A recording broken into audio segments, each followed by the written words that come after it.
nos concentrar, estar em sintonia com a espiritualidade amiga.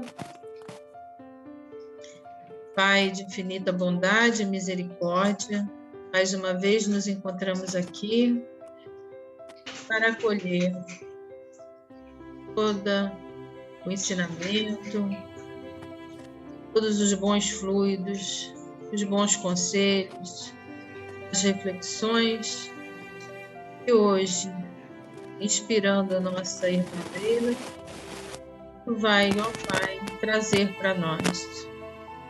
Que possamos colocar em prática tudo aquilo que aqui vamos aprender nessa noite. Queremos nos colocar em sintonia com todos os irmãos, especialmente aqueles mais necessitados, que possamos irradiar o nosso amor para cada um e assim dar a Ti o nosso graças a Deus. Então, hoje temos a Leila. Graças a Deus. Que vai, quando quiser, Leila, pode colocar seu estudo para nós.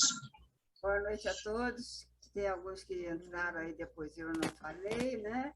Então, boa noite a todos. Agradeço a força que me dão, que me oferecem, a oportunidade de estar junto com vocês. Então, isso é muito bom. E junto conosco hoje, Vinícius, né? E como é bom a gente estudar Vinícius.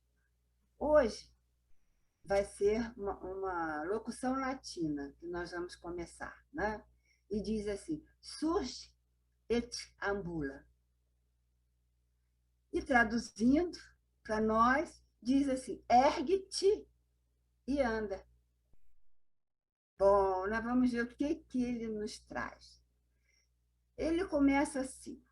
Em tempos idos, usava-se para a iluminação o azeite recolhido em recipientes que não eram engraçados, né? Aos quais se dava o nome de candeeiro. A luz que deles se irradiavam era fumegante, baça e com cheirinho não muito bom, não muito agradável. Impregnava a atmosfera de fumo e de um cheirinho, de um odor desagradável. Então, mais tarde, passou-se a empregar para aquele fim da candeia, né? Passou a se usar o petróleo ou querosene. E os lampiões, aparelhos, né, que eram elegantes, passaram a ser elegantes, mais bem organizados do que aqueles primeiros, né? Então, os lampiões, eles já tinham até melhoramentos apreciáveis, né? E também um jeitinho de controlar o tamanho da chama, né? Controlava, diminuía, né? E graduava. Era a mecânica destinada à graduação. Vieram substituir os candeeiros, suplantando-os completamente. Descobriu-se depois, no correr dos tempos, o processo de extrair do carvão de pedra, né? O carvão mineral, o carbureto de hidrogênio, produto este admiravelmente empregado na iluminação, tanto pública como particular. O gás, então, desalojou o petróleo das cidades e dos meios civilizados, tal como o petróleo desaloja outrora o azeite e os candeeiros. Então, uma coisa vai substituindo outra, falando da luz, né? Daquela luz daquele tempo. Jesus, no Evangelho, tem, né? Não ponhas a candeia embaixo do alqueire, para poder iluminar, né? Nós já estudamos isso. Então, mas ainda não é tudo, né? Chegou o gás, outro meio, mas ainda não é tudo. O mundo continuou marchando na conquista do melhor. Olha o mundo material. trabalhando na conquista do melhor. Aparece, ele diz daquela época que ele escreveu o livro, né? Aparece finalmente a eletricidade, destronando o gás. A luz daquela sobrepujou, né? A luz da eletricidade sobrepujou aquela do gás, né? E este aprendizado, com vantagens indiscutíveis, porque a luz elétrica, né? Se bem que ainda nós sabemos que há lugares aqui para o interiorzão do país ou da cidade que não tem ainda luz elétrica, por incrível que pareça, né? Então, a luz elétrica veio trazer indiscutíveis, né? O bem melhor, né? Por quê? A luz elétrica é clara, é límpida, é inodora, é inócua. O gás, que até então imperava como rei do sistema de iluminação, foi relegado a planos inferiores. A eletricidade atualmente é o sol das nossas noites, porque assim que escurece, né, a gente vai e começa a acender a luz. Então, é um sol das nossas noites. Ora, se em matéria de luz artificial se verifica um progresso contínuo, sucedendo-se os sistemas numa ascensão para o melhor, não há de suceder o mesmo no que respeita à luz espiritual? Olha só, Vinícius nos convocando a meditar. Se para aquela luz que iluminava, né, demorou, né, fizeram grandes esforços, né? Então, não há de suceder o mesmo no que respeita à luz espiritual, que é aquela luz interior, né? Espancar as trevas do cérebro e do coração não será trabalho mais valioso que espancar as trevas que nos envolvem por fora? Não é? A noite da razão e da consciência não é mais tenebrosa, mais lúgubre e mais tétrica que a noite que sucede o dia, quando o sol adormece, né? Mas e nós, as coisas que nós temos dentro de nós e dentro de tantos irmãos, que é a noite da razão e da consciência, não é mais tenebrosa, mais lúgubre e mais tétrica que a noite que sucede o dia? Olha quantas indagações, né? A alvorada da mente esclarecida e liberta não encerrará algo de mais belo e empolgante com a alvorada anunciada no dia que desponta? Então, quando nós temos, né, a razão da consciência que chega até nós, afastando-nos das trevas, não é mais interessante, né, do que a alvorada que anuncia o sol despertar? Quantas pessoas levantam de madrugadinha, muitos para ver o sol nascer, mas outros porque vão trabalhar e chegam a ver o sol nascer. Então, olha só o que ele vem nos indagando. O sol que ilumina, aquece e vivifica as almas não será mais majestoso que o sol que ilumina, aquece e vivifica o corpo? Então, ele está fazendo uma comparação, olha só. Quando ele fez a comparação do pão, vamos lembrar daquele dia que nós estudamos, o pão da vida, o pão que alimenta o corpo, o pão que alimenta o espírito. Aqui ele está falando da luz, porque Jesus também não falou, eu sou a luz do mundo? Falou. Como então descurar, quer dizer, deixar para lá, da conquista do melhor no gênero da luz espiritual? Como é que nós vamos deixar de lado, né? Sem cuidar dele, descuidado? Se tudo fizemos para alcançar o melhor no gênero da luz material, né? Para fazer a luz material, fizemos tudo. E por que não, então, ter o cuidado de despertar a luz espiritual? Jesus falou, eu sou a luz do mundo.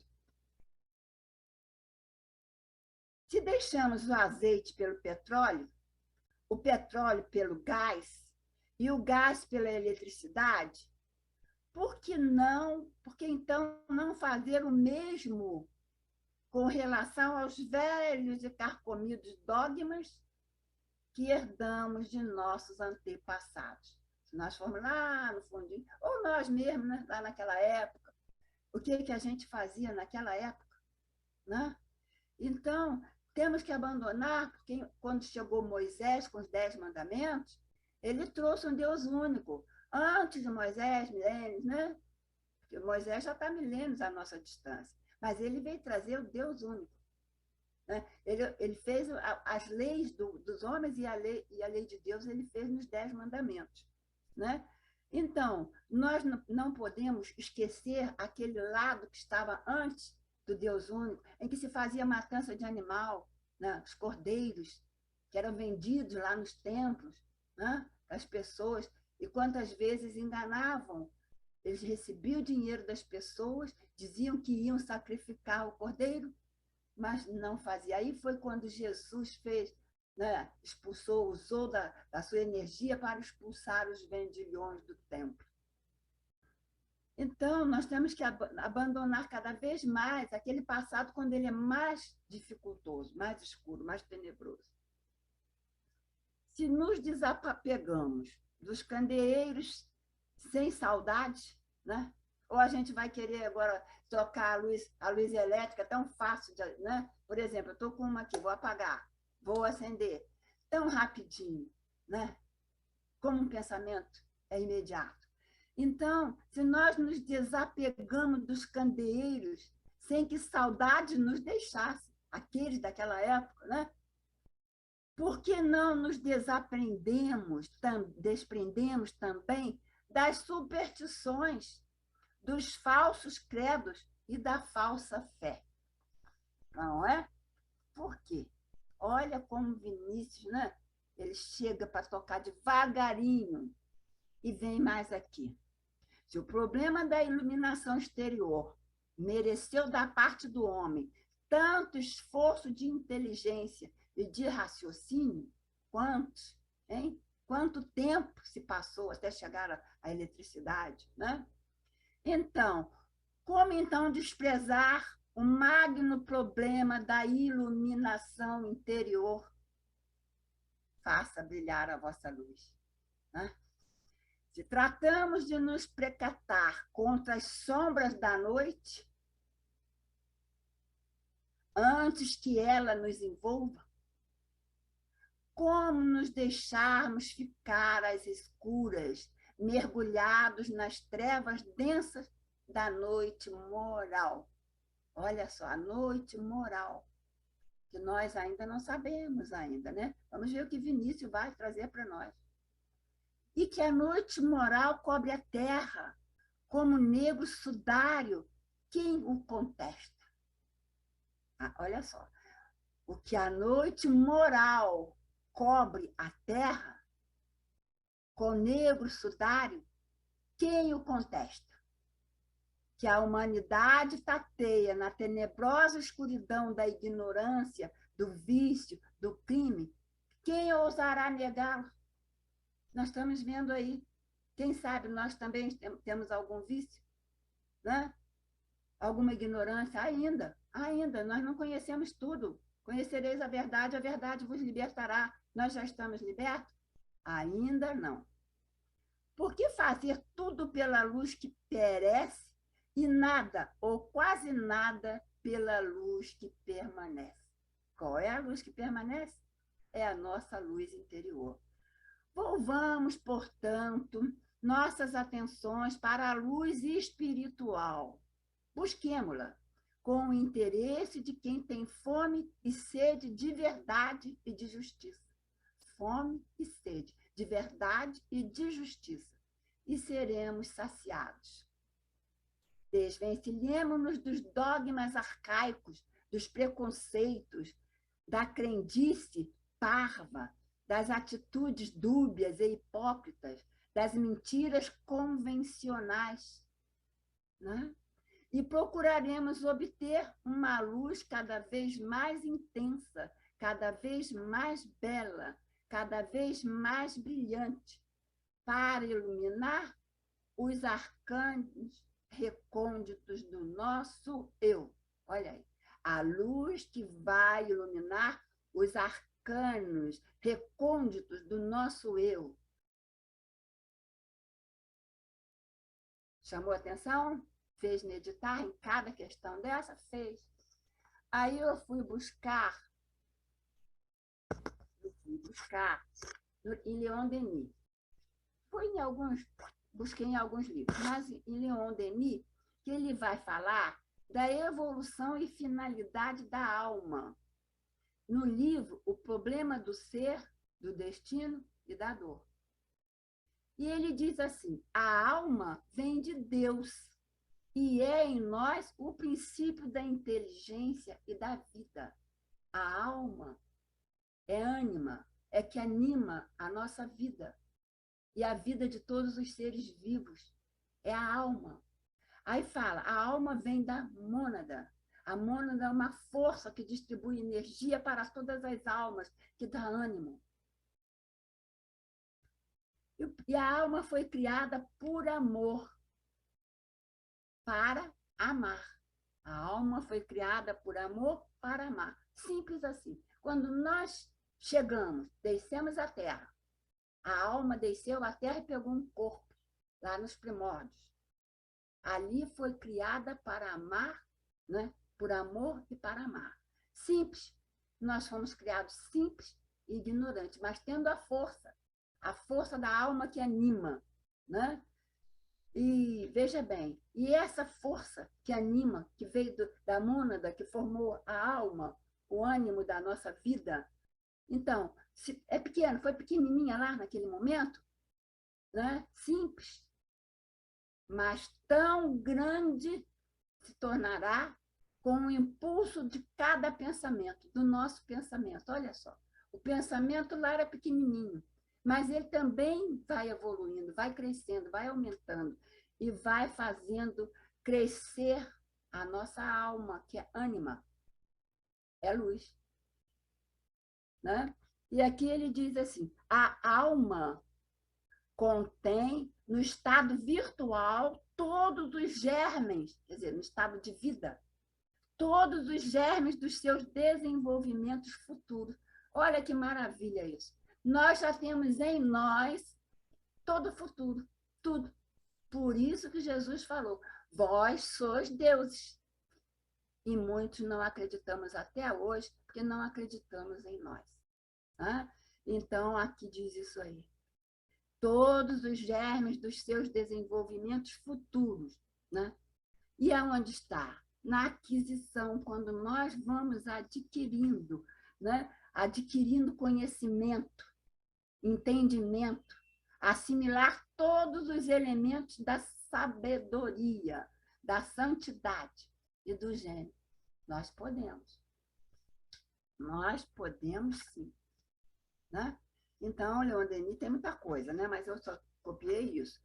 Também fui em Martins Peralva, porque sempre se fala, Martins Peralva estudou o Evangelho, né? Preparou o estudo. E Martins Peralva, o livro é grande, eu só fui na introdução. Martins Peralva nos trouxe os nomes que ele estudou para poder formar o estudo do Evangelho de Martins Peralva. Então, veja bem, ele diz assim, começa falando, Allan Kardec. O que disse Allan Kardec? Allan Kardec disse, as palavras de Jesus não passarão, porque serão verdadeiras em todos os tempos. Em todos os tempos, no passado, no presente e no futuro. É a eterna moral do Cristo. A palavra dele, né, é a vida, é a eterna moral do Cristo.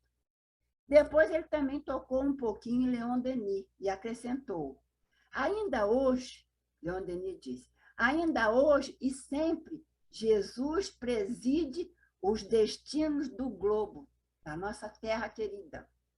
Aí, um pedacinho que Leon Denis falou lá no Martins Peral. Aí trouxe do Bezerra de Menezes. Irradiemos os recursos do amor a todos que cruzam nossos caminhos para demonstrar o nosso testemunho em Cristo. O que é que de Cristo nós podemos dar testemunho? Aí ele fala, para irradiar os recursos do amor a todos que cruzam nossos caminhos, para demonstrar o nosso testemunho em Cristo. Aqui ele toca também o que disse Emmanuel. O espiritismo sem evangelho, que tem muita gente que fala, eu sou espiritualista, mas nada a ver com o evangelho. Então ele diz que o espiritismo sem evangelho não passará de atividade programada, destinada a mudanças. Se não fizer mudanças, desaparecerão. Né? Como todo movimento transitório no mundo. Mas isso aconteceu. Sim, o espiritismo foi codificado por Allan Kardec. Quantos não seguiram? E quantos não seguem? Quantos chegam adentro a uma casa espírita e depois abandonam e seguem outros caminhos? Então, o espiritismo sem o evangelho de Cristo, sem os ensinamentos de Jesus, vai passar. Mas não vai passar porque nós estamos aqui lutando por isso. Né? E fala do André Luiz. André Luiz diz assim, para cooperar com o Cristo, é imprescindível nos situarmos com a nossa estação. Olha que coisa maravilhosa. Nos situarmos com a nossa estação e com o Evangelho Redentor. Então, o que André Luiz quis dizer para isso? O que é uma estação? Uma estação é uma parada. Né? Quem vai do Meia, para ali na estação do Meia para ir para Bangu. É uma distância. Então, nós também temos estações dentro de nós, no nosso eu. E nós temos, então, né, que nos situarmos na nossa estação e com o Evangelho Redentor. Com o Evangelho Redentor. Gente, já está chegando no fim, né?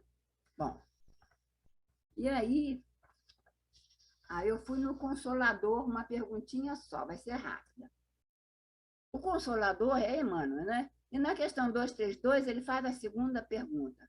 Em matéria de conhecimento, onde poderemos localizar a maior necessidade do homem? Em matéria de conhecimento, onde? Onde está a necessidade do homem?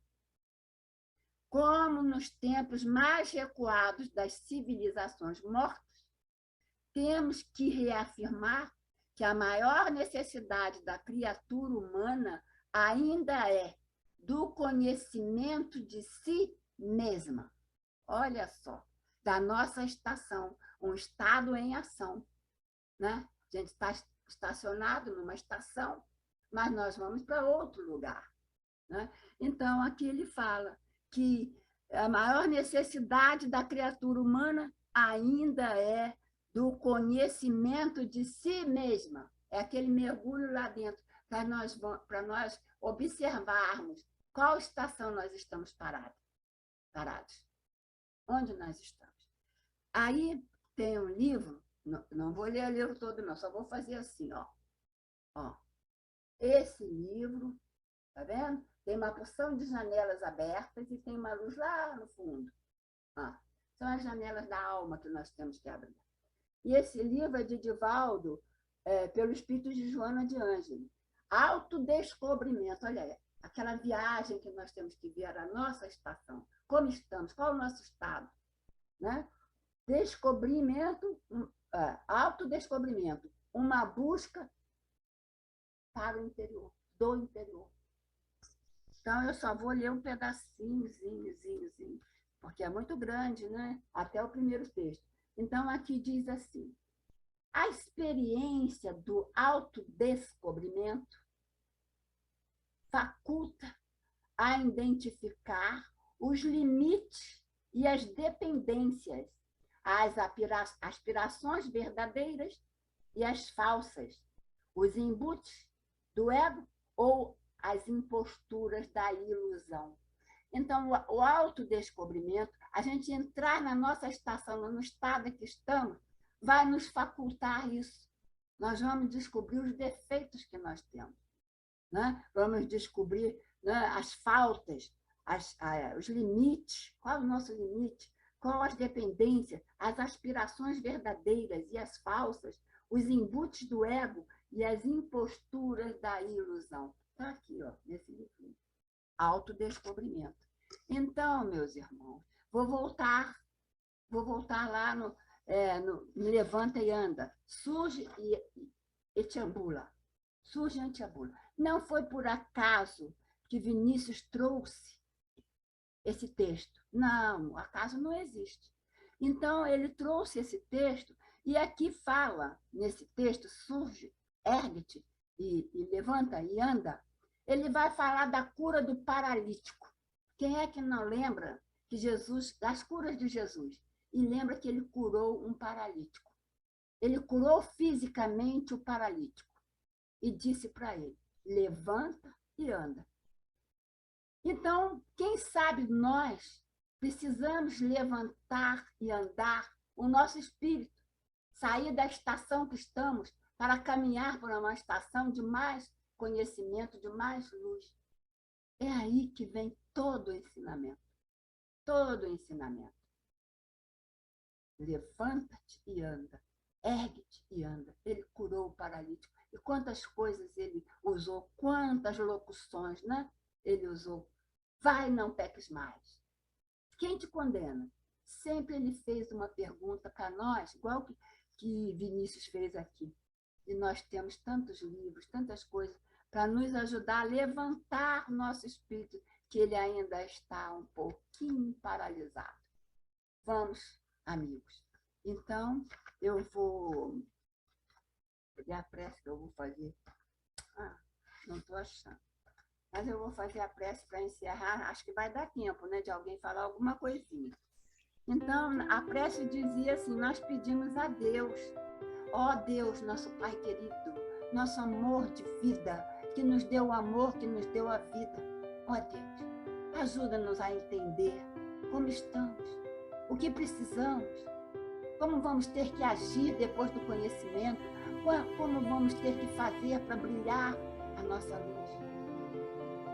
Como nós vamos despertar tudo que nós temos, porque nós temos a alma divina. Nós fomos criados por amor, para amar. Ó Deus, ajuda todos nós que estamos a caminho. São os nossos companheiros de estrada, todos os filhos da terra, desta terra querida, deste planeta, deste globo dirigido por Jesus. Ajuda todos nós. Cura os que estão doentes do corpo, os que estão doentes da alma. Cura os que estão desequilibrados da emoção. Pai Santíssimo, abençoa os teus filhos. Jesus, faça com que nós consigamos fazer brilhar a nossa luz. Que nós caminhemos com vontade firme para mudar de estação, no autoconhecimento, no conhecimento de nós mesmos, mergulhando dentro de nós para buscar o que nós temos de origem. E assim nós podemos dizer: graças te damos, Pai, por essa oportunidade, pela oportunidade de tantos amigos que trazem os livros, que trazem as mensagens, que falam, que escrevem, que falam ao nosso pé. Graças, muitas graças. Que continuemos firmes, ombro a ombro, lado a lado, sempre caminhando em direção ao alto. Que assim seja. Graças a Deus. Graças a Deus. Muito obrigada, Leila, pelo seu estudo. Quem quiser se colocar, é só abrir os microfones. Leila, já agradeço a ti por você ter me substituído nesse estudo maravilhoso, que é um estudo lindo, só que eu não ia conseguir falar como você falou. Você arrasou. Né? E a gente, o Rui de Noronha, que é o autor do poema, é um poema que não tem uma data certa, né? Ele não tem uma data certa. E quando Vinícius pega esse poema para jogar para a gente a importância dele, né? Que o Noronha ele vem trazendo para nós esse medo dele, porque ele era luso, né? Moçambiquenho, então ele estava lá e cá. Ele tinha muita preocupação com a África, que a África tinha tanto poder, tinha tanta capacidade, e ele achava que a África estava parada. E ele falava para a África, levanta-te e anda. Né? Você tem os animais, você tem a floresta, você tem todo uma grande riqueza, mas você está parada. E esse poema é lindo, quem quiser buscar o poema, é muito bonito, é só botar esse texto, né? É o texto que o Vinícius botou para nós, ele é muito bonito. E a gente vai entender o porquê que Vinícius fez a ligação com esse poema, trazendo para nós essa nossa necessidade de andar, de caminhar, porque nós temos riqueza, e está colocando para nós que é um país rico e que está parado. Ele precisa andar. É o que o Vinícius trouxe para nós. Nós temos as nossas riquezas interiores, nós temos a nossa luz e a gente está parado. Eu achei muito obrigado, viu, Leila, pelo seu estudo, por ter trazido para nós com esse vigor que você sempre traz. Muito obrigada.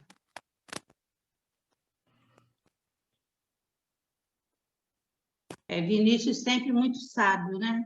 Ele pega uma situação do cotidiano, do momento, e aí ele explora e traz a questão espiritual à tona, né? E, na realidade, ele vem nos mostrando aqui que a gente move o mundo inteiro para alcançar o progresso. A gente faz tudo para ter esse progresso na questão do plano físico, né? E a gente se esquece do objetivo que a gente tem que alcançar com a nossa reencarnação. Por que reencarnamos? Reencarnamos para buscar o nosso progresso moral. E aí a gente vive, como ele chama aqui no texto, né? Essa noite moral, porque a gente se recusa a cumprir o nosso objetivo, que é buscar a nossa elevação espiritual. E achei interessante com os universitários que a Leila trouxe, que fica aquela mensagem para a gente, para que a gente busque, então, fazer essa luz dentro de nós mesmos, tentando olhar um pouquinho para nós e nos conhecer, para que essa luz possa se estabelecer. É um estudo assim, de muita reflexão. Meu livro, você não tem noção, está todo rabiscadinho aqui. Muito bom. Muito bom mesmo. Eu achei muito Está me ouvindo? a questão da alma, quando ele diz que a alma já tem os germes do desenvolvimento que nós já temos. E aí a gente lembra que realmente é assim com todos os seres vivos, porque ele fala também, né? Jesus explica para a gente que os frutos, as flores, as folhas já estão na semente da árvore. E a gente é como se fosse essa semente que a gente vai... Essa explicação da alma eu achei genial. Como se fôssemos nós. Somos sementes que um dia teremos os frutos, né? Já somos árvores, acho que nós já somos árvores. Né? Muito lindo essa comparação, que ele fala sobre a alma. Nós já temos esse desenvolvimento em nós. É só a gente deixar essa treva se apagar e deixar a nossa luz brilhar. Muito lindo.